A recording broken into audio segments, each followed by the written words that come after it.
এতে সুমিয়াওয়ের জন্য ওর এরকম অবস্থা হবে না যে ও মরে যাবে। তুমি বাদ দাও তো। এদিকে তাংচি সত্যি কষ্ট পেয়েছিল, এবং ও এতটাই কষ্ট পেয়েছিল যে ওয়াইন খেয়ে নিজেকে সামলানোর চেষ্টা করে। আর চোখের সামনে বারবার ও সুমিয়াওকে দেখতে পাচ্ছিল। আর এদিকে এরা তিনজন তো মজা করছিল যে ওদের প্ল্যান সাকসেসফুল হয়ে গিয়েছে। বেচারা সুমিয়াও এর পার্ট আর কখনোই করতে হবে না ওকে। এদিকে তাংচির চোখের অবস্থা খারাপ হয়ে গিয়েছিল, কারণ ও যে অজ্ঞান হয়ে গিয়েছিল ছোটবেলা থেকেই ওর চোখে সবসময় কম দেখে, এমনকি চশমা পরেও কম দেখে, তাই ও অফিসেও আসে না। এদিকে ও অফিসে না আসায় চিন্তিত হয়ে পড়েছিল সুচেন।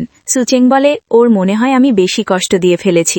যাই হোক, সেদিন লিন যাচ্ছিল ওর বাসায়, ঠিক তখনই লিন গাড়ি থেকে নামতে গিয়ে ওর জুতা খুলে পড়ে যায় আর ইউ এর সঙ্গে ওর দেখা হয়ে যায়। ইউ বলে, দেখো, আমার সঙ্গে দেখা হলেই তোমার মন্দ ভাগ্য শুরু হয়ে যায়। যাই হোক, আজকে আমি একটা বিশেষ কারণে তোমার এখানে এসেছি। কিন্তু ও তখন ওর পায়ের ট্যাটুটা দেখে বলে, বাহ, সুন্দর ট্যাটু। তোমার কি কোনো কমিকের ক্যারেক্টার নাকি এটা? ও যেহেতু কমিক লিখতো আর ইউ এটাকে অনেক বেশি সাপোর্ট করতো,